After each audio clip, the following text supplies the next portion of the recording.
Hello, ਸਤਿ ਸ਼੍ਰੀ ਅਕਾਲ ਜੀ। ਸਵਾਗਤ ਹੈ ਜੀ ਤੁਹਾਡਾ ਆਪਣੇ ਚੈਨਲ 'ਤੇ। ਅੱਜ ਆਪਾਂ ਪੋਲਿਟੀ ਦਾ ਪਾਰਟ 6 ਲੈ ਕੇ ਹਾਜ਼ਰ ਹੋਏ ਹਾਂ। ਇਸ ਪਾਰਟ ਦੇ ਵਿੱਚ ਆਪਾਂ ਅੱਜ ਪ੍ਰੈਜ਼ੀਡੈਂਟ ਬਾਰੇ ਪੜ੍ਹਾਂਗੇ। ਪਹਿਲੇ 5 ਪਾਰਟ ਆਪਾਂ ਆਲਰੇਡੀ ਅਪਲੋਡ ਕਰ ਚੁੱਕੇ ਹਾਂ, ਜਿਹੜੇ ਕਿ ਟੌਪਿਕ ਵਾਈਜ਼ ਨੇ, ਜਿਹਦੇ ਵਿੱਚ ਪ੍ਰੇਮਬਲ, ਠੀਕ ਹੈ ਜੀ, fundamental rights, fundamental duties, DPSP, ਠੀਕ ਹੈ, ਸਾਰੇ ਟੌਪਿਕਸ 'ਤੇ ਆਪਾਂ ਵੀਡੀਓ ਅਪਲੋਡ ਕਰ ਦਿੱਤੀਆਂ ਨੇ। ਜੇਕਰ ਤੁਸੀਂ ਉਹ ਦੇਖਣਾ ਚਾਹੁੰਦੇ ਹੋ ਤਾਂ ਉਹਨਾਂ ਦਾ ਲਿੰਕ ਮੈਂ ਇਸ ਵੀਡੀਓ ਦੇ ਡਿਸਕ੍ਰਿਪਸ਼ਨ ਦੇ ਵਿੱਚ ਪਾ ਦੇਣਾ, ਤੁਸੀਂ ਜਾ ਕੇ ਦੇਖ ਲੈਣਾ। ਅਦਰਵਾਈਜ਼ ਤੁਸੀਂ ਆਪਣੇ ਚੈਨਲ 'ਤੇ ਵਿਜ਼ਿਟ ਕਰੋ, ਉੱਥੇ ਪਲੇਲਿਸਟ ਬਣੀਆਂ ਹੋਈਆਂ ਨੇ, ਉੱਥੇ ਸੀਰੀਜ਼ ਵਾਈਜ਼ ਵੀਡੀਓ ਲੱਗੀਆਂ, ਤਾਂ ਜਾ ਕੇ ਤੁਸੀਂ ਦੇਖ ਸਕਦੇ ਹੋ। ਮਾਡਰਨ ਹਿਸਟਰੀ, ਪੋਲਿਟੀ ਅਤੇ ਪੰਜਾਬ GK, ਠੀਕ ਹੈ ਜੀ। ਤਾਂ ਸਾਰੀਆਂ ਵੀਡੀਓ ਦੇਖਣੀਆਂ ਤੁਹਾਡੇ ਲਈ ਬਹੁਤ ਇੰਪੋਰਟੈਂਟ ਨੇ। ਜੇਕਰ ਤੁਸੀਂ ਚਾਹੁੰਦੇ ਹੋ ਕਿ ਮੇਰੀਆਂ ਵੀਡੀਓ ਤੁਹਾਡੇ ਤੱਕ ਪਹੁੰਚਦੀਆਂ ਰਹਿਣ ਤਾਂ ਆਪਣੇ ਚੈਨਲ ਨੂੰ ਸਬਸਕ੍ਰਾਈਬ ਕਰ ਲਿਓ, ਬੈਲ ਆਈਕਨ 'ਤੇ ਪ੍ਰੈਸ ਕਰ ਲਿਓ, ਤਾਂ ਕਿ ਆਉਣ ਵਾਲੀਆਂ ਸਾਰੀਆਂ ਵੀਡੀਓਜ਼ ਦੇ ਨੋਟੀਫਿਕੇਸ਼ਨ ਤੁਹਾਡੇ ਤੱਕ ਪਹੁੰਚਦੇ ਰਹਿਣ ਅਤੇ ਤੁਹਾਡੀ ਤਿਆਰੀ ਮੁਕੰਮਲ ਤਰੀਕੇ ਨਾਲ ਚੱਲਦੀ ਰਹੇ। ਅੱਜ ਦਾ ਜਿਹੜਾ ਆਪਣਾ ਟੌਪਿਕ ਹੈ ਉਹ ਹੈ ਰਾਸ਼ਟਰਪਤੀ, ਪ੍ਰੈਜ਼ੀਡੈਂਟ। ਇਹ ਇੱਕ ਬਹੁਤ ਇੱਕ ਵਾਸਟ ਟੌਪਿਕ ਹੈ। ਇਹਦੇ ਵਿੱਚੋਂ ਬਹੁਤ ਕੁਐਸਚਨ ਪੁੱਛੇ ਜਾਂਦੇ ਨੇ। ਤੁਹਾਨੂੰ ਪਤਾ ਹੀ ਹੈ, ਤੁਸੀਂ ਪੇਪਰਾਂ ਦੇ ਵਿੱਚ ਦੇਖਿਆ ਹੀ ਹੋਣਾ ਕਿ ਰਾਸ਼ਟਰਪਤੀ ਬਾਰੇ ਆਪਾਂ ਨੂੰ ਪੇਪਰ ਦੇ ਵਿੱਚ, ਪੋਲਿਟੀ ਦੇ ਵਿੱਚੋਂ ਖਾਸ ਕਰਕੇ ਬਹੁਤ ਕੁਛ ਪੁੱਛਿਆ ਜਾਂਦਾ। ਤਾਂ ਆਪਾਂ ਸਿਰਫ ਉਹ ਫੈਕਟ ਪੜ੍ਹਨੇ ਆ ਜਿਹੜੇ ਆਪਣੇ ਪੇਪਰ ਦੇ ਪੁਆਇੰਟ ਆਫ ਵਿਊ ਦੇ ਨਾਲ ਰਿਲੇਟਡ ਨੇ, ਠੀਕ ਹੈ ਜੀ। ਫਾਲਤੂ ਆਪਾਂ ਕੰਟੈਂਟ ਨਹੀਂ ਪੜ੍ਹਨਾ, ਠੀਕ ਹੈ, ਕਿਉਂਕਿ ਸਮਾਰਟ ਵਰਕ ਕਰਨਾ ਹੈ। ਪੜ੍ਹਨ ਲਈ ਤਾਂ ਬਹੁਤ ਕੁਛ ਹੈ, ਠੀਕ ਹੈ। ਪ੍ਰੈਜ਼ੀਡੈਂਟ ਬਾਰੇ ਜੇਕਰ ਆਪਾਂ ਪੜ੍ਹਨ ਲੱਗੀਏ ਤਾਂ ਆਪਾਂ ਬਹੁਤ ਕੁਛ ਪੜ੍ਹ ਸਕਦੇ ਹਾਂ, ਬਟ ਪੜ੍ਹੋ ਆਪਾਂ ਉਹ ਜਿਹੜਾ ਆਪਣੇ ਪੇਪਰ ਦੇ ਨਾਲ ਰਿਲੇਟਡ ਹੋਵੇ, ਠੀਕ ਹੈ ਜੀ। ਤਾਂ ਉਹੀ ਚੀਜ਼ਾਂ ਆਪਾਂ, ਉਹੀ ਫੈਕਟ ਇਹਦੇ ਵਿੱਚ ਤੁਹਾਨੂੰ ਮੈਂ ਕਲੀਅਰ ਕਰਵਾਉਣੇ ਹੈ ਵੀਡੀਓ ਦੇ ਵਿੱਚ। ਵੀਡੀਓ ਨੂੰ ਐਂਡ ਤੱਕ ਦੇਖਿਓ, ਇੱਕ ਵੀ ਪੁਆਇੰਟ ਤੁਹਾਡੇ ਮਿਸ ਕਰਨ ਵਾਲਾ ਨਹੀਂ ਹੈਗਾ। ਅਤੇ ਇਸ ਵੀਡੀਓ ਦੇ ਵਿੱਚੋਂ ਜਾਂ ਜਿੰਨੇ ਵੀ ਆਪਣੇ ਪੋਲਿਟੀ ਦੇ ਸੈਸ਼ਨ ਹੋਏ ਆ, ਇਹਨਾਂ ਦੇ ਵਿੱਚੋਂ ਤੁਹਾਨੂੰ ਪੇਪਰ ਦੇ ਵਿੱਚ ਲਾਜ਼ਮੀ ਕੁਐਸਚਨ ਦੇਖਣ ਨੂੰ ਮਿਲਣਗੇ, ਠੀਕ ਹੈ ਜੀ। ਤਾਂ ਅੱਜ ਦਾ ਜਿਹੜਾ ਆਪਣਾ ਸੈਸ਼ਨ ਆਪਾਂ ਸਟਾਰਟ ਕਰਦੇ ਹਾਂ ਅੱਜ ਦੀ ਪਹਿਲੀ ਸਲਾਈਡ ਤੋਂ। ਪਹਿਲੀ ਸਲਾਈਡ ਦੇ ਵਿੱਚ ਮੈਂ ਤੁਹਾਨੂੰ ਇੱਕ ਪ੍ਰੈਜ਼ੀਡੈਂਟ ਬਾਰੇ ਤੁਹਾਨੂੰ ਓਵਰਵਿਊ ਦਿੱਤਾ, ਜਿਹਦੇ ਵਿੱਚ ਆਪਾਂ ਨੂੰ ਜਿਹੜੇ ਇੰਪੋਰਟੈਂਟ ਫੈਕਟ ਨੇ ਉਹ ਆਪਾਂ ਨੂੰ ਪਤਾ ਹੋਣੇ ਚਾਹੀਦੇ ਨੇ। ਸਭ ਤੋਂ ਪਹਿਲਾਂ ਤਾਂ ਜਿਹੜਾ ਹੈਗਾ ਕਿ ਏਜ ਪੁੱਛਿਆ ਜਾਂਦਾ ਆਪਾਂ ਨੂੰ ਕਿ ਏਜ ਕਿੰਨੀ ਹੋਣੀ ਚਾਹੀਦੀ ਹੈ। ਜੇ ਆਪਾਂ ਇੱਕ ਭਾਰਤ ਦਾ ਪ੍ਰੈਜ਼ੀਡੈਂਟ, ਆਪਾਂ ਰਾਸ਼ਟਰਪਤੀ ਬਣਨਾ ਤਾਂ ਉਹਦੇ ਲਈ ਏਜ ਕਿੰਨੀ ਮੰਗੀ ਗਈ ਹੈ। ਤਾਂ ਆਪਣੀ ਮਿਨੀਮਮ ਜਿਹੜੀ ਏਜ ਹੈ ਉਹ 35 ਸਾਲ ਹੋਣੀ ਜ਼ਰੂਰੀ ਹੈ, ਠੀਕ ਹੈ ਜੀ। 35 ਸਾਲ ਜਿਹੜੀ ਏਜ ਹੋਣੀ ਜ਼ਰੂਰੀ ਹੈ ਪ੍ਰੈਜ਼ੀਡੈਂਟ ਬਣਨ ਦੇ ਲਈ। ਇੱਕ ਜਿਹੜੀ ਟਰਮ ਆਉਂਦੀ ਹੈ ਹੈੱਡ ਆਫ ਦੀ ਸਟੇਟ, ਠੀਕ ਹੈ ਜੀ। ਤਾਂ ਆਪਾਂ ਨੂੰ ਕੁਐਸਚਨ ਆਉਂਦਾ ਕਿ ਜਿਹੜਾ ਪ੍ਰੈਜ਼ੀਡੈਂਟ ਹੈ ਉਹ ਕੀ ਹੈ, ਹੈੱਡ ਆਫ ਦੀ ਗਵਰਨਮੈਂਟ ਹੈ ਜਾਂ ਹੈੱਡ ਆਫ ਦੀ ਸਟੇਟ ਹੈ। ਤਾਂ ਜਿਹੜਾ ਪ੍ਰੈਜ਼ੀਡੈਂਟ ਆਪਣਾ ਉਹ ਹੈੱਡ ਆਫ ਦੀ ਸਟੇਟ ਹੈ, ਠੀਕ ਹੈ। ਤੁਸੀਂ ਯਾਦ ਰੱਖਣਾ, ਇਹ ਕੁਐਸਚਨ ਬਹੁਤ ਵਾਰ ਰਿਪੀਟ ਹੋਇਆ ਕੁਐਸਚਨ ਹੈ, ਠੀਕ ਹੈ ਜੀ। ਹੈੱਡ ਆਫ ਦੀ ਸਟੇਟ ਕਿਹਾ ਜਾਂਦਾ ਪ੍ਰੈਜ਼ੀਡੈਂਟ ਨੂੰ। ਤਾਂ ਪ੍ਰੈਜ਼ੀਡੈਂਟ ਦੇ ਲਈ ਆਰਟੀਕਲ ਕਿਹੜਾ ਹੈ ਕਿ ਭਾਰਤ ਦੇ ਵਿੱਚ ਇੱਕ ਰਾਸ਼ਟਰਪਤੀ ਵੀ ਹੋਣਾ ਚਾਹੀਦਾ। ਤਾਂ ਇਹ ਕਿਹੜਾ ਆਰਟੀਕਲ ਕਹਿੰਦਾ? ਇਹ ਆਰਟੀਕਲ 52 ਕਹਿੰਦਾ, ਠੀਕ ਹੈ। ਆਰਟੀਕਲ 52 ਇਹ ਕਹਿੰਦਾ ਕਿ ਭਾਰਤ ਦੇ ਵਿੱਚ ਇੱਕ ਪ੍ਰੈਜ਼ੀਡੈਂਟ ਹੋਣਾ ਚਾਹੀਦਾ। ਆਰਟੀਕਲ ਜਿਹੜਾ 54 ਹੈ, ਆਰਟੀਕਲ 54, ਇਹ ਕੀ ਕਹਿੰਦਾ ਕਿ ਇਲੈਕਸ਼ਨ ਵੀ ਜਿਹੜਾ ਆਪਣਾ ਪ੍ਰੈਜ਼ੀਡੈਂਟ ਹੈ ਉਹ ਕੋਈ ਹੈਰੀਡਿਟਰੀ ਨਹੀਂ ਚੁਣਿਆ ਜਾਣਾ। ਇਹ ਨਹੀਂ ਹੈਗਾ ਕਿ ਕਿਸੇ ਦਾ ਕਿਸੇ ਦਾ ਫਾਦਰ ਪ੍ਰੈਜ਼ੀਡੈਂਟ ਹੈ ਤਾਂ ਉਹ ਉਸ ਤੋਂ ਬਾਅਦ ਉਹ ਪ੍ਰੈਜ਼ੀਡੈਂਟ ਹੋਊਗਾ। ਹੈਰੀਡਿਟਰੀ ਨਹੀਂ ਕੰਮ ਚੱਲਦਾ, ਮੋਨਾਰਕ ਨਹੀਂ ਇੱਥੇ ਚੱਲਦਾ, ਠੀਕ ਹੈ। ਇੱਥੇ ਇਲੈਕਸ਼ਨ ਹੁੰਦੀ ਹੈ ਪ੍ਰੈਜ਼ੀਡੈਂਟ ਦੀ ਬਕਾਇਦਾ, ਠੀਕ ਹੈ। ਤਾਂ 54 ਇਹ ਗੱਲ ਕਹਿੰਦਾ ਕਿ ਜਿਹੜਾ ਪ੍ਰੈਜ਼ੀਡੈਂਟ ਹੈ ਉਹ ਇਲੈਕਟਡ ਹੋਊਗਾ, ਨਾ ਕਿ ਸਿਲੈਕਟਡ, ਠੀਕ ਹੈ ਜੀ। ਤਾਂ ਇਲੈਕਟਡ ਹੋਊਗਾ ਜਿਹੜਾ ਆਪਣਾ ਪ੍ਰੈਜ਼ੀਡੈਂਟ ਹੋਊਗਾ। ਆਰਟੀਕਲ ਜਿਹੜਾ 60 ਹੈ ਉਹ ਕੀ ਕਹਿੰਦਾ? ਉਹ ਓਥ ਆਫ ਪ੍ਰੈਜ਼ੀਡੈਂਟ। ਓਥ ਕੀ ਹੁੰਦੀ ਹੈ? ਜਿਹੜੀ ਆਪਾਂ ਸਹੁੰ ਚੁਕਾਉਂਦੇ ਹਾਂ ਜਦੋਂ ਆਪਾਂ ਉਹਦੀ ਅਪੋਇੰਟਮੈਂਟ ਕਰਦੇ ਹਾਂ ਪ੍ਰੈਜ਼ੀਡੈਂਟ ਦੀ, ਤਾਂ ਉਹਨੂੰ ਸਹੁੰ ਚੁਕਾਈ ਜਾਂਦੀ ਹੈ। ਤਾਂ ਤੁਸੀਂ ਇੱਕ ਇਹ ਗੱਲ ਯਾਦ ਰੱਖਣੀ ਕਿ ਉਹਨੂੰ ਸਹੁੰ ਕਾਹਦੀ ਚੁਕਾਈ ਜਾਂਦੀ ਹੈ? ਕੌਨਸਟੀਟਿਊਸ਼ਨ ਦੀ, ਠੀਕ ਹੈ। ਕੌਨਸਟੀਟਿਊਸ਼ਨ ਉਹ ਕਹਿੰਦਾ ਵੀ ਮੈਂ ਕੌਨਸਟੀਟਿਊਸ਼ਨ ਦਾ ਰਖਵਾਲਾ, ਠੀਕ ਹੈ, ਉਹ ਸਹੁੰ ਦੇ ਵਿੱਚ ਕਹਿੰਦਾ। ਤਾਂ ਜਿਹੜੀ ਉਹਦੀ ਇੰਪੀਚਮੈਂਟ ਵੀ ਹੁੰਦੀ ਹੈ, ਜੇਕਰ ਉਹਦੇ ਮਹਾਂਦੋਸ਼ ਦਾ ਪ੍ਰਸਤਾਵ ਵੀ ਹੁੰਦਾ ਤਾਂ ਉਹ ਕਾਹਦੇ ਬੇਸ 'ਤੇ ਹੁੰਦਾ? ਉਹ ਇਸ ਬੇਸ 'ਤੇ ਹੁੰਦਾ ਕਿ ਇਹਨੇ ਕੌਨਸਟੀਟਿਊਸ਼ਨ ਦੀ ਵਾਇਲੇਸ਼ਨ ਕੀਤੀ ਹੈ, ਠੀਕ ਹੈ, ਉਲੰਘਣਾ ਕੀਤੀ ਹੈ। ਤਾਂ ਉਸ ਬੇਸ 'ਤੇ ਇਹਦੀ ਇੰਪੀਚਮੈਂਟ ਹੁੰਦੀ ਹੈ। ਜਿਹੜੀ ਇਹਦੀ ਸਹੁੰ ਚੁਕਾਈ ਜਾਂਦੀ ਹੈ ਉਹ ਵੀ ਕੌਨਸਟੀਟਿਊਸ਼ਨ ਨੂੰ ਮੁੱਖ ਰੱਖ ਕੇ ਹੀ ਚੁਕਾਈ ਜਾਂਦੀ ਹੈ, ਠੀਕ ਹੈ। ਤਾਂ ਜਿਹੜਾ ਸਹੁੰ ਇਹਦਾ ਕੌਣ ਚੁਕਾਉਂਦਾ? ਚੀਫ ਜਸਟਿਸ ਆਫ ਇੰਡੀਆ, ਠੀਕ ਹੈ ਜੀ। ਜਿਹੜਾ ਸੁਪਰੀਮ ਕੋਰਟ ਦਾ ਸੀਨੀਅਰ ਮੋਸਟ ਜੱਜ ਹੁੰਦਾ ਹੈਗਾ, ਚੀਫ ਜਸਟਿਸ ਹੁੰਦਾ ਜਿਹੜਾ, ਤਾਂ ਉਹ ਇਹਨੂੰ ਸਹੁੰ ਚੁਕਾਉਂਦਾ ਪ੍ਰੈਜ਼ੀਡੈਂਟ ਨੂੰ। ਇਹ ਤੁਸੀਂ ਯਾਦ ਰੱਖਣਾ। ਅਤੇ ਸਹੁੰ ਚੁਕਾਉਣ ਦਾ ਜਿਹੜਾ ਸਾਰਾ ਪ੍ਰੋਸੀਜਰ ਹੈ ਕਿੱਥੇ ਲਿਖਿਆ ਹੋਇਆ? ਆਰਟੀਕਲ 60 ਦੇ ਵਿੱਚ ਓਥ ਬਾਰੇ ਲਿਖਿਆ ਹੋਇਆ, ਠੀਕ ਹੈ ਜੀ। ਅਗਲਾ ਜਿਹੜਾ ਆਪਣਾ ਆਰਟੀਕਲ ਹੈ ਉਹ ਹੈ ਆਰਟੀਕਲ 61, ਯਾਨੀ ਕਿ ਆਰਟੀਕਲ 61। ਇਹ ਕੀ ਦੱਸਦਾ? ਇੰਪੀਚਮੈਂਟ ਬਾਰੇ। ਜੇ ਮੰਨ ਲਓ ਉਹਨੇ ਕੌਨਸਟੀਟਿਊਸ਼ਨ ਦੀ ਉਲੰਘਣਾ ਕੀਤੀ ਹੈ ਪ੍ਰੈਜ਼ੀਡੈਂਟ ਨੇ, ਤਾਂ ਉਹਨੂੰ ਫਰਦਰ ਇੰਪੀਚਮੈਂਟ ਦੇ ਥਰੂ ਹਟਾਇਆ ਜਾਊਗਾ। ਇਹ ਨਹੀਂ ਹੈਗਾ ਕਿ, ਠੀਕ ਹੈ, ਉਹਨੂੰ ਆਪਾਂ ਐਵੇਂ ਨਹੀਂ ਖਾਰਜ ਕਰ ਸਕਦੇ, ਉਹਨੂੰ ਉਹਦੀ ਕੁਰਸੀ ਤੋਂ ਨਹੀਂ ਹਟਾ ਸਕਦੇ ਇੰਪੀਚਮੈਂਟ ਤੋਂ ਬਿਨਾਂ, ਇੰਪੀਚਮੈਂਟ ਦੇ ਥਰੂ ਹੀ ਹਟਾਇਆ ਜਾਊਗਾ। ਅਤੇ ਇੱਕ ਆਰਟੀਕਲ 72 ਹੈ ਜਿਹੜਾ ਇਹ ਬਹੁਤ ਇੰਪੋਰਟੈਂਟ ਹੈ, ਇਹਦੇ ਬਾਰੇ ਪੁੱਛਿਆ ਜਾਂਦਾ, ਠੀਕ ਹੈ ਜੀ। ਜਿਹੜਾ ਆਰਟੀਕਲ 72 ਇਹ ਪਾਰਡਨ ਪਾਵਰ ਦੇ ਨਾਲ ਰਿਲੇਟਡ ਹੈ। ਪਾਰਡਨ ਪਾਵਰ ਕੀ ਹੁੰਦੀ ਹੈ? क्षमादान शक्ति ਜਿਹਨੂੰ ਆਪਾਂ ਕਹਿੰਦੇ ਹਾਂ। ਜਿਹੜੀ ਸਜ਼ਾ ਹੁੰਦੀ ਹੈ, ਮੰਨ ਲਓ ਕਿਸੇ ਨੂੰ ਸਜ਼ਾ ਦੇਤੀ, ਤਾਂ ਜਿਹੜਾ ਪ੍ਰੈਜ਼ੀਡੈਂਟ ਆ ਉਹਦੇ ਕੋਲ ਇਹ ਪਾਵਰ ਹੈ, ਉਹਦੀ ਸਜ਼ਾ ਨੂੰ ਵਧਾ ਘਟਾ ਸਕਦਾ, ਉਹਨੂੰ ਘਟਾ ਵੀ ਸਕਦਾ ਅਤੇ ਵਧਾ ਵੀ ਸਕਦਾ। ਅਤੇ ਜਿਹੜੀ ਡੈਥ ਪੈਨਲਟੀ ਹੈ ਉਹਨੂੰ ਵੀ ਉਹ ਮਾਫ ਕਰ ਸਕਦਾ, ਠੀਕ ਹੈ ਜੀ। ਤਾਂ ਡੈਥ ਪੈਨਲਟੀ ਨੂੰ ਉਹ ਕਨਵਰਟ ਕਰ ਸਕਦਾ ਸਜ਼ਾ ਦੇ ਵਿੱਚ, ਅਤੇ ਤੁਸੀਂ ਯਾਦ ਰੱਖਣਾ। ਅਗਲਾ ਜਿਹੜਾ ਮੈਂ ਪੁਆਇੰਟ ਰੱਖਿਆ ਹੋਇਆ, president is the main commander of all forces. ਠੀਕ ਹੈ ਜੀ, ਤਾਂ ਇਹ ਆਪਾਂ ਨੂੰ ਕੁਐਸਚਨ ਤੁਸੀਂ ਦੇਖਿਆ ਹੀ ਹੋਣਾ ਪੇਪਰਾਂ ਦੇ ਵਿੱਚ ਪੁੱਛਿਆ ਜਾਂਦਾ ਹੈ ਕਿ ਜਿੰਨੀਆਂ ਵੀ ਆਪਣੀਆਂ ਫੋਰਸਸ ਨੇ, ਆਰਮੀ, ਨੇਵੀ, ਏਅਰ ਫੋਰਸ, ਸਾਰਿਆਂ ਦੇ ਜਿਹੜੇ ਮਤਲਬ ਮੇਨ ਕਮਾਂਡਰ ਨੇ ਉਹਨਾਂ ਨੂੰ ਅਪੁਆਇੰਟ ਕੌਣ ਕਰਦਾ, ਉਹ ਵੀ ਪ੍ਰੈਜ਼ੀਡੈਂਟ ਕਰਦਾ। ਅਤੇ ਸਾਰੀਆਂ ਦਾ ਮੇਨ ਲੀਡਰ ਜਿਹੜਾ ਹੁੰਦਾ ਜਾਂ ਮੇਨ ਕਮਾਂਡਰ ਹੁੰਦਾ ਉਹ ਪ੍ਰੈਜ਼ੀਡੈਂਟ ਹੁੰਦਾ। ਠੀਕ ਹੈ, ਜੇ ਤੁਹਾਨੂੰ ਕੁਐਸਚਨ ਆਵੇ ਤਾਂ ਇਹਦਾ ਆਨਸਰ ਆਊਗਾ ਪ੍ਰੈਜ਼ੀਡੈਂਟ। ਠੀਕ ਹੈ, ਤੁਸੀਂ ਯਾਦ ਰੱਖਣਾ। ਇਹ ਆਪਾਂ ਮਤਲਬ ਓਵਰਵਿਊ ਲੈਣਾ ਹੈ। ਠੀਕ ਹੈ, ਇਹਦੇ ਵਿੱਚ ਹੀ ਸਾਰਾ ਕੁਛ ਆਜੂ ਪ੍ਰੈਜ਼ੀਡੈਂਟ ਦਾ, ਇਹ ਤੋਂ ਬਾਹਰ ਕੁਛ ਵੀ ਨਹੀਂ ਆਉਣਾ। ਠੀਕ ਹੈ ਜੀ, ਅਪੁਆਇੰਟਮੈਂਟ ਕਿਹੜੀਆਂ ਕਰਦਾ, ਮਤਲਬ ਨਿਯੁਕਤੀਆਂ ਕਿਹੜੀਆਂ ਕੀਤੀਆਂ ਜਾਂਦੀਆਂ, ਪ੍ਰਾਈਮ ਮਿਨਿਸਟਰ ਦੀ ਨਿਯੁਕਤੀ ਕੀਤੀ ਜਾਂਦੀ ਹੈ ਪ੍ਰੈਜ਼ੀਡੈਂਟ ਵੱਲੋਂ। ਗਵਰਨਰ ਨੂੰ ਕੌਣ ਨਿਯੁਕਤ ਕਰਦਾ ਹੈ, ਪ੍ਰੈਜ਼ੀਡੈਂਟ। ਜੱਜ ਆਫ ਸੁਪਰੀਮ ਕੋਰਟ, ਇੱਥੇ ਮੈਂ ਹਾਈ ਕੋਰਟ ਮੈਂਸ਼ਨ ਕਰਨਾ ਭੁੱਲ ਗਿਆ। ਠੀਕ ਹੈ ਜੀ, ਤਾਂ ਜਿਹੜੇ ਸੁਪਰੀਮ ਕੋਰਟ ਦੇ ਜੱਜ ਨੇ, ਹਾਈ ਕੋਰਟ ਦੇ ਜੱਜ ਨੇ, ਉਹਨਾਂ ਨੂੰ ਕੌਣ ਨਿਯੁਕਤ ਕਰਦਾ ਹੈ, ਉਹ ਵੀ ਪ੍ਰੈਜ਼ੀਡੈਂਟ ਕਰਦਾ ਹੈ। ਅਟਾਰਨੀ ਜਨਰਲ ਆਫ ਇੰਡੀਆ, ਉਹਨੂੰ ਵੀ ਪ੍ਰੈਜ਼ੀਡੈਂਟ ਨਿਯੁਕਤ ਕਰਦਾ ਹੈ। ਕੰਟਰੋਲਰ ਐਂਡ ਆਡੀਟਰ ਜਨਰਲ, ਜਿਹਨੂੰ ਆਪਾਂ ਕੈਗ ਬੋਲਦੇ ਹਾਂ ਸ਼ਾਰਟ ਫਾਰਮ ਦੇ ਵਿੱਚ, ਉਹਨੂੰ ਵੀ ਪ੍ਰੈਜ਼ੀਡੈਂਟ ਨਿਯੁਕਤ ਕਰਦਾ ਹੈ। ਇਲੈਕਸ਼ਨ ਕਮਿਸ਼ਨਰ ਹੁੰਦਾ ਜਿਹੜਾ, ਉਹਨੂੰ ਵੀ ਪ੍ਰੈਜ਼ੀਡੈਂਟ ਨਿਯੁਕਤ ਕਰਦਾ ਹੈ। ਅਤੇ ਇਹਦੇ ਵਿੱਚ ਮੈਂ ਕੁਛ ਕੁ ਪੁਆਇੰਟ ਐਡ ਕਰਨੇ ਭੁੱਲ ਗਿਆ, ਜਿਵੇਂ ਕਿ UPSC ਦੇ ਮੈਂਬਰ ਹੁੰਦੇ ਨੇ, UPSC ਵੀ ਆਪਣੀ ਕੌਂਸਟੀਟਿਊਸ਼ਨਲ ਬਾਡੀ ਹੈ। ਠੀਕ ਹੈ, ਤਾਂ ਉਹਨਾਂ ਨੂੰ ਵੀ ਕੌਣ ਅਪੁਆਇੰਟ ਕਰਦਾ, ਪ੍ਰੈਜ਼ੀਡੈਂਟ ਕਰਦਾ ਹੈ। ਆਲ ਜਿਹੜਾ ਡਿਫੈਂਸ ਸਟਾਫ ਹੈ, ਜਿਵੇਂ ਆਰਮੀ, ਨੇਵੀ, ਏਅਰ ਫੋਰਸ, ਇਹਦੇ ਐਡਮਿਰਲ ਹੋ ਗਏ। ਠੀਕ ਹੈ ਜੀ, ਅਤੇ ਇਹਨਾਂ ਨੂੰ ਸਾਰਿਆਂ ਨੂੰ ਕੌਣ ਨਿਯੁਕਤ ਕਰਦਾ, ਪ੍ਰੈਜ਼ੀਡੈਂਟ ਕਰਦਾ। ਇਹ ਤੁਸੀਂ ਯਾਦ ਰੱਖਣਾ। ਜਿਹੜਾ ਆਪਣਾ ਰੈਜ਼ੀਗਨੇਸ਼ਨ ਹੈ ਐਂਡ 'ਤੇ, ਮਤਲਬ ਆਪਣਾ ਰੈਜ਼ੀਗਨੇਸ਼ਨ ਜਦੋਂ ਉਹਦਾ ਮਤਲਬ ਜਿਹੜਾ ਕਾਰਜਕਾਲ ਪੂਰਾ ਹੋ ਜਾਂਦਾ, ਤਾਂ ਰੈਜ਼ੀਗਨੇਸ਼ਨ ਕਿਹਨੂੰ ਦਿੰਦਾ, ਉਹ ਆਪਣਾ ਵਾਈਸ ਪ੍ਰੈਜ਼ੀਡੈਂਟ ਨੂੰ। ਠੀਕ ਹੈ ਜੀ, ਤਾਂ ਵਾਈਸ ਪ੍ਰੈਜ਼ੀਡੈਂਟ ਨੂੰ ਉਹ ਆਪਣਾ ਰੈਜ਼ੀਗਨੇਸ਼ਨ ਦਿੰਦਾ।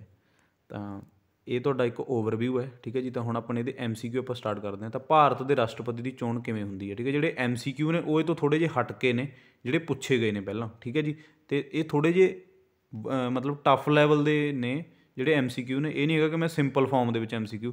ਠੀਕ ਹੈ, ਇਹ PPSC ਦੁਆਰਾ ਪੁੱਛੇ ਜਾਂਦੇ ਨੇ। ਠੀਕ ਹੈ, ਮਤਲਬ ਇੱਕ ਹਾਈ ਲੈਵਲ ਦੇ MCQ ਨੇ, ਇਸ ਤੋਂ ਬਾਹਰ ਨਹੀਂ ਆ ਸਕਦੇ। What is the election procedure of president. ਅੱਛਾ, ਜਿਹੜੀ ਆਪਣੀ ਰਾਸ਼ਟਰਪਤੀ ਦੀ ਇਲੈਕਸ਼ਨ ਹੁੰਦੀ ਹੈ ਉਹ ਡਾਇਰੈਕਟ ਹੁੰਦੀ ਹੈ, ਇਨਡਾਇਰੈਕਟ ਹੁੰਦੀ ਹੈ, ਪ੍ਰਾਈਮ ਮਿਨਿਸਟਰ ਦੁਆਰਾ ਹੁੰਦੀ ਹੈ, ਜਾਂ ਨਨ ਆਫ ਦੀ ਅਬਵ। ਠੀਕ ਹੈ, ਇਹੋ ਜਿਹੇ ਤੁਹਾਨੂੰ ਆਪਸ਼ਨ ਆਉਣਗੇ।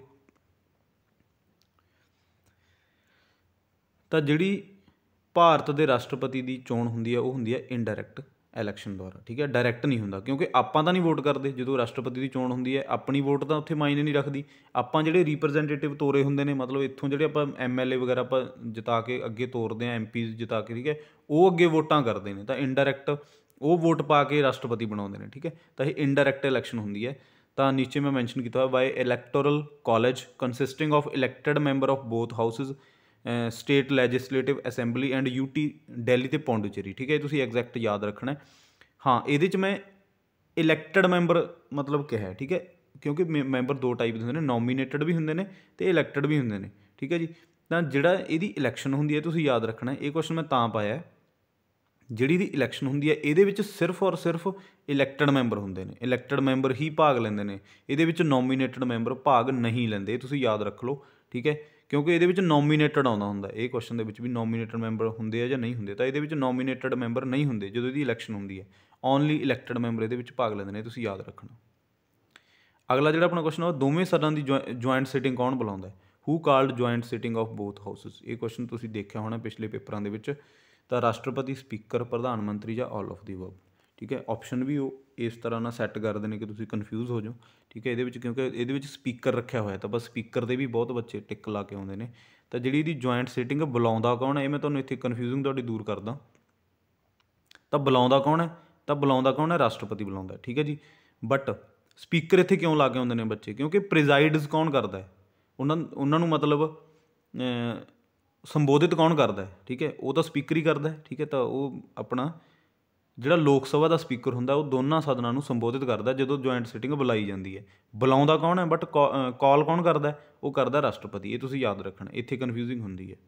ਠੀਕ ਹੈ, ਤਾਂ ਜੁਆਇੰਟ ਸਿਟਿੰਗ ਆਪਣੀ ਆਰਟੀਕਲ 108 ਦੇ ਅੰਡਰ ਆਉਂਦੀ ਹੈ। ਹਾਂ, ਇੱਕ ਆਪਣੀ ਕਲਾਸ ਉਹ ਰੈਡੀ ਹੈ। ਠੀਕ ਹੈ, ਮਤਲਬ ਕੁਛ ਕੁ ਦਿਨਾਂ ਦੇ ਵਿੱਚ ਮੈਂ ਤੁਹਾਨੂੰ ਇਨਫੋਰਮ ਕਰ ਦੇਣਾ, ਜਿਹੜੀ ਆਪਣੇ ਸਾਰੇ ਆਰਟੀਕਲ ਇੱਕੋ ਕਲਾਸ ਦੇ ਵਿੱਚ ਮੈਂ ਕਵਰ ਕਰਵਾਏ ਹੋਏ ਨੇ। ਮਤਲਬ ਇੱਕ ਮੈਰਾਥਨ ਸੈਸ਼ਨ ਹੀ ਹੈ ਉਹ ਤੁਹਾਡੇ ਲਈ। ਠੀਕ ਹੈ, ਤੁਸੀਂ ਜ਼ਰੂਰ ਲਾਉਣੀ ਪੋਲਿਟੀ ਦੀ ਕਲਾਸ। ਠੀਕ ਹੈ, ਉਹ ਆਪਾਂ ਇੱਕ ਦਿਨ ਕਰਾਂਗੇ ਅਪਲੋਡ, ਮੈਂ ਤੁਹਾਨੂੰ ਇਨਫੋਰਮ ਕਰ ਦੇਣਾ। 1-2 ਦਿਨਾਂ ਦੇ ਵਿੱਚ ਹੀ ਬਸ ਉਹ ਆਪਾਂ ਅਪਲੋਡ ਕਰ ਦੇਣੀ ਹੈ। ਠੀਕ ਹੈ ਜੀ, ਤਾਂ ਬਹੁਤ ਫਾਇਦਾ ਦੇਊ ਉਹ ਕਲਾਸ ਤੁਹਾਨੂੰ। ਅਗਲਾ ਜਿਹੜਾ ਆਪਣਾ ਕੁਐਸਚਨ, ਇਹਨਾਂ ਵਿੱਚੋਂ ਕਿਹੜਾ ਬਿੱਲ ਵੀਟੋ ਪਾਵਰ ਦੇ ਅੰਤਰਗਤ ਨਹੀਂ ਆਉਂਦਾ। Which of the following will not comes under veto power. ਇਹ ਮਤਲਬ ਰਾਸ਼ਟਰਪਤੀ ਕੋਲ ਨਾ ਇੱਕ ਵੀਟੋ ਪਾਵਰ ਹੁੰਦੀ ਹੈ। ਠੀਕ ਹੈ, ਤਾਂ ਰਾਸ਼ਟਰਪਤੀ ਨੂੰ ਬਹੁਤ ਪਾਵਰਸ ਮਿਲੀਆਂ ਹੋਈਆਂ ਨੇ, ਠੀਕ ਹੈ ਜੀ।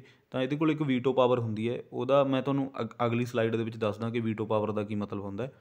ਤਾਂ ਉਹ ਕਿਹੜੀ ਮਤਲਬ ਵੀਟੋ ਪਾਵਰ ਉਹ ਹਰ ਇੱਕ ਬਿੱਲ ਦੇ ਵਿੱਚ ਇਸਤੇਮਾਲ ਕਰ ਸਕਦਾ ਹੈ। ਮਤਲਬ ਵੀਟੋ ਪਾਵਰ ਦਾ ਕੀ ਮਤਲਬ ਹੁੰਦਾ ਹੈ ਕਿ ਉਹ ਬਿੱਲ ਨੂੰ ਰੱਖ ਸਕਦਾ ਆਪਦੇ ਕੋਲ, ਠੀਕ ਹੈ।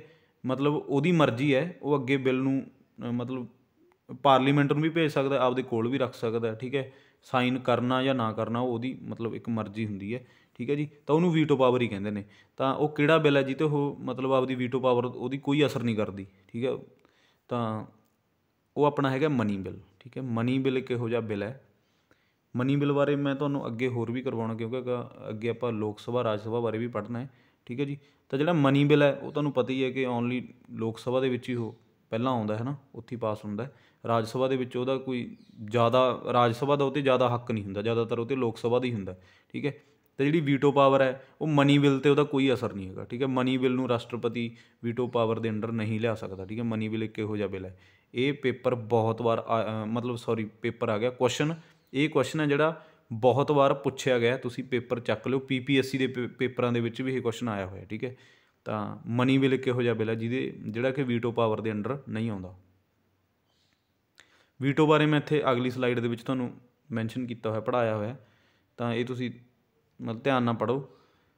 3 ਟਾਈਪ ਦੀ ਵੀਟੋ ਹੁੰਦੀ ਹੈ, ਅਬਸੋਲਿਊਟ, ਸਸਪੈਂਸ਼ਨ ਅਤੇ ਪੋਕਟ ਵੀਟੋ, ਠੀਕ ਹੈ। ਅਬਸੋਲਿਊਟ ਦਾ ਕੀ ਮਤਲਬ ਹੁੰਦਾ ਹੈ, ਪ੍ਰੈਜ਼ੀਡੈਂਟ ਬਿੱਲ ਨੂੰ ਹੋਲਡ 'ਤੇ ਰੱਖ ਲੈਂਦਾ, ਠੀਕ ਹੈ। ਉਹ ਕਹਿੰਦਾ ਵੀ ਮੈਂ ਕੁਛ ਟਾਈਮ ਬਾਅਦ ਇਹ 'ਤੇ ਕੋਈ ਸਲਾਹ ਮਸ਼ਵਰਾ ਦੇਣਾ, ਠੀਕ ਹੈ ਜੀ। ਤਾਂ ਅਬਸੋਲਿਊਟ ਵੀਟੋ ਉਹਦੇ ਅੰਡਰ ਹੈ, ਹੋਲਡ 'ਤੇ ਰੱਖਣਾ।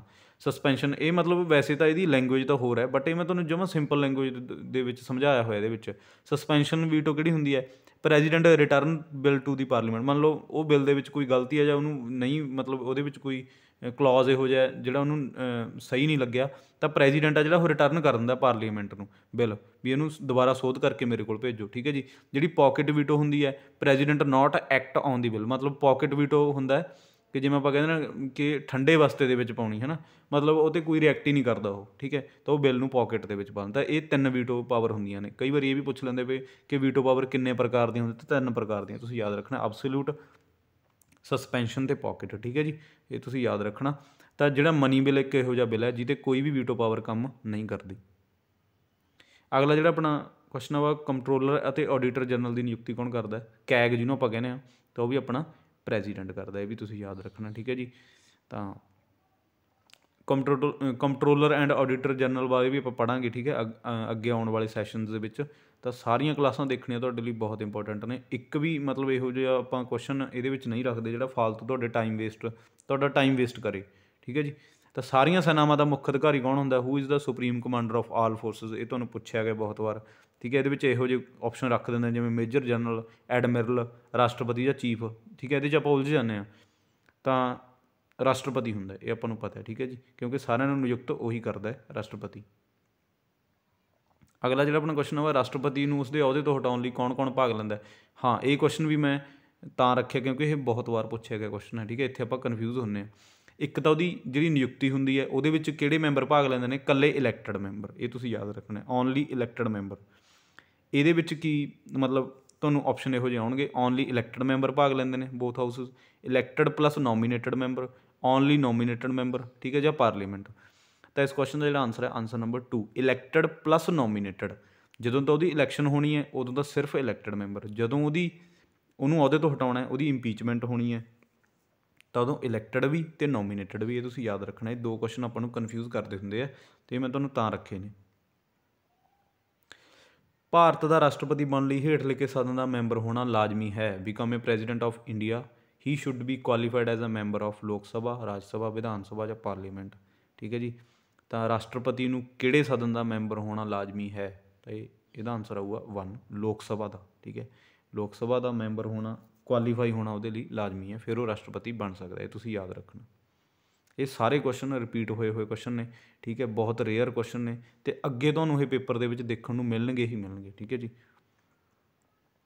ਅਗਲਾ ਜਿਹੜਾ ਆਪਣਾ ਕੁਐਸਚਨ ਆ, ਜਦੋਂ ਰਾਸ਼ਟਰੀ ਆਪਾਤਕਾਲ ਦੀ ਘੋਸ਼ਣਾ ਹੋ ਗਈ ਹੋਵੇਗੀ ਤਾਂ ਸਾਰੀ ਸ਼ਕਤੀ ਕਿਸ ਦੇ ਹੱਥਾਂ ਵਿੱਚ ਆ ਜਾਂਦੀ ਹੈ। When national emergency is announced, all power give to the hand of whom, ਪ੍ਰਧਾਨ ਮੰਤਰੀ, ਰਾਸ਼ਟਰਪਤੀ, ਫੌਜ ਜਾਂ ਆਲ ਆਫ ਦੀ ਅਬਵ, ਠੀਕ ਹੈ। ਤਾਂ ਇਸ ਕੁਐਸਚਨ ਦਾ ਜਿਹੜਾ ਆਨਸਰ ਹੈ ਰਾਸ਼ਟਰਪਤੀ, ਠੀਕ ਹੈ।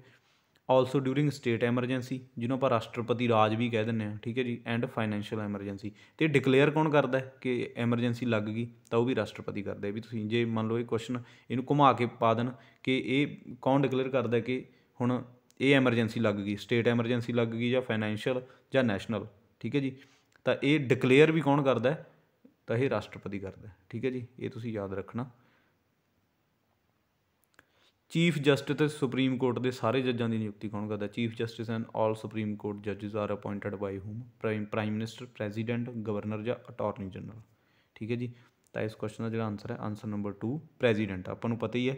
ਅਤੇ ਨੀਚੇ ਮੈਂ ਮੈਂਸ਼ਨ ਕੀਤਾ ਕਿ ਆਲਸੋ ਅਪੋਇੰਟਡ ਹਾਈ ਕੋਰਟ ਜੱਜ, ਠੀਕ ਹੈ, ਹਾਈ ਕੋਰਟ ਦੇ ਜੱਜ ਹੋਏ ਚਾਹੇ ਸੁਪਰੀਮ ਕੋਰਟ ਦੇ ਜੱਜ ਹੋਏ, ਦੋਵਾਂ ਦੀ ਨਿਯੁਕਤੀ ਕੌਣ ਕਰਦਾ? ਪ੍ਰੈਜ਼ੀਡੈਂਟ, ਇਹ ਤੁਸੀਂ ਯਾਦ ਰੱਖਣਾ, ਠੀਕ ਹੈ ਜੀ। ਅੱਜ ਦੇ ਸੈਸ਼ਨ ਦਾ ਆਪਣਾ ਲਾਸਟ ਜਿਹੜਾ ਕੁਐਸਚਨ ਹੈ, ਹੈੱਡ ਆਫ ਦੀ ਸਟੇਟ ਕਿਸ ਨੂੰ ਕਿਹਾ ਜਾਂਦਾ? Who is called head of the state? ਰਾਸ਼ਟਰਪਤੀ, ਪ੍ਰਧਾਨ ਮੰਤਰੀ, ਦੋਵੇਂ ਜਾਂ ਨਨ ਆਫ ਦੀ ਅਬਵ? ਤਾਂ ਇਹੋ ਜਿਹੇ ਤੁਹਾਨੂੰ ਕਨਫਿਊਜ਼ਿੰਗ ਹੈ ਜਿਹੜੇ ਉਹ ਆਪਸ਼ਨ ਪਾਏ ਜਾਂਦੇ ਆ। ਤਾਂ ਇਸ ਕੁਐਸਚਨ ਦਾ ਜਿਹੜਾ ਆਨਸਰ ਹੈ, ਆਨਸਰ ਨੰਬਰ 1 ਰਾਸ਼ਟਰਪਤੀ, ਠੀਕ ਹੈ ਜੀ। ਤਾਂ ਅੱਜ ਦਾ ਜਿਹੜਾ ਸੈਸ਼ਨ ਹੈ ਉਹਦਾ ਇੱਕ ਕੁਐਸਚਨ ਅਤੇ ਇੱਕ ਪੁਆਇੰਟ ਤੁਹਾਡੇ ਲਈ ਇੰਪੋਰਟੈਂਟ ਹੈ, ਇੱਕ ਵੀ ਮਿਸ ਕਰਨ ਵਾਲਾ ਨਹੀਂ। ਕਾਪੀ ਪੈਨ ਚੱਕ ਕੇ ਨਾਲ ਤੁਸੀਂ ਨੋਟ ਕਰ ਲਿਆ ਕਰੋ, ਆਪਦੇ ਨੋਟਸ ਖੁਦ ਬਣਾਓ, ਠੀਕ ਹੈ ਜੀ। ਜੇਕਰ ਤੁਸੀਂ ਖੁਦ ਬਣਾਓਗੇ ਤਾਂ ਤੁਹਾਡੇ ਉਹ ਵਧੀਆ ਯਾਦ ਵੀ ਰਹਿਣਗੇ, ਠੀਕ ਹੈ ਜੀ। ਤਾਂ ਕਿਸੇ ਦੇ ਜਦੋਂ ਆਪਾਂ ਨੋਟਸ 'ਤੇ ਨਿਰਭਰ ਹੋ ਜਾਂਦੇ ਹਾਂ, ਠੀਕ ਹੈ, ਬਣੇ ਬਣਾਏ ਨੋਟਸ 'ਤੇ ਨਿਰਭਰ ਹੋ ਜਾਂਦੇ ਹਾਂ, ਤਾਂ ਉਦੋਂ ਆਪਾਂ ਤਿਆਰੀ ਨਹੀਂ ਕਰ ਪਾਉਂਦੇ, ਕਿਉਂਕਿ ਆਪਾਂ ਬੁੱਕਸ ਵੀ ਪਰਚੇਜ਼ ਕਰਦੇ ਹਾਂ, ਬਟ ਬੁੱਕਸ ਨੂੰ ਪਰਚੇਜ਼ ਕਰਕੇ ਆਪਾਂ ਐਜ਼ ਇਟ ਇਜ਼ ਰੱਖ ਦਿੰਦੇ ਹਾਂ, ਠੀਕ ਹੈ, ਆਪਾਂ ਪੜ੍ਹਦੇ ਨਹੀਂ ਉਹਨੂੰ। ਤਾਂ ਇਸ ਕਰਕੇ ਮੈਂ ਤੁਹਾਨੂੰ ਕਹਿਣਾ ਕਿ ਆਪਣੇ ਨੋਟਸ ਖੁਦ ਬਣਾਓ ਅਤੇ ਆਪਣੀ ਤਿਆਰੀ ਖੁਦ ਕਰੋ, ਠੀਕ ਹੈ ਜੀ। ਤਾਂ ਜੇਕਰ ਮੇਰੀਆਂ ਵੀਡੀਓ ਤੁਹਾਨੂੰ ਚੰਗੀਆਂ ਲੱਗਦੀਆਂ ਨੇ ਤਾਂ ਇਹਨੂੰ ਲਾਈਕ ਕਰ ਦਿਆ ਕਰੋ, ਅੱਗੇ ਸ਼ੇਅਰ ਕਰ ਦਿਆ ਕਰੋ, ਤਾਂ ਕਿ ਕਿਸੇ ਹੋਰ ਦਾ ਵੀ ਫਾਇਦਾ ਹੋ ਸਕੇ। ਚੈਨਲ ਨੂੰ ਆਪਣੇ ਨੂੰ ਸਬਸਕ੍ਰਾਈਬ ਕਰ ਲਓ, ਬੈਲ ਆਈਕਨ 'ਤੇ ਪ੍ਰੈਸ ਕਰ ਲਿਓ, ਕਿਉਂਕਿ ਬਹੁਤ ਵਧੀਆ ਕੰਟੈਂਟ ਆਉਣ ਦੀ ਵੇ ਹੈ, ਠੀਕ ਹੈ ਜੀ। ਬਹੁਤ ਮਿਹਨਤ ਕਰਕੇ ਮੈਂ ਤੁਹਾਡੇ ਲਈ ਇਹ ਕੰਟੈਂਟ ਮਤਲਬ ਇੱਕ ਕੁਐਸਚਨ ਤੁਹਾਡੇ ਲਈ ਬਹੁਤ ਮਿਹਨਤ ਕਰਕੇ ਲੈ ਕੇ ਆਉਣਾ, ਠੀਕ ਹੈ ਜੀ। ਤਾਂ ਜੇਕਰ ਚੰਗੀਆਂ ਲੱਗਦੀਆਂ ਵੀਡੀਓ ਤਾਂ ਲਾਈਕ ਕਰ ਦਿਆ ਕਰੋ। ਅੱਜ ਦਾ ਸੈਸ਼ਨ ਆਪਾਂ ਇੱਥੇ ਕੰਪਲੀਟ ਕਰਦੇ ਹਾਂ, ਠੀਕ ਹੈ ਜੀ। ਤਾਂ ਅੱਜ ਦੀ ਵੀਡੀਓ ਦੇਖਣ ਦੇ ਲਈ ਬਹੁਤ ਧੰਨਵਾਦ।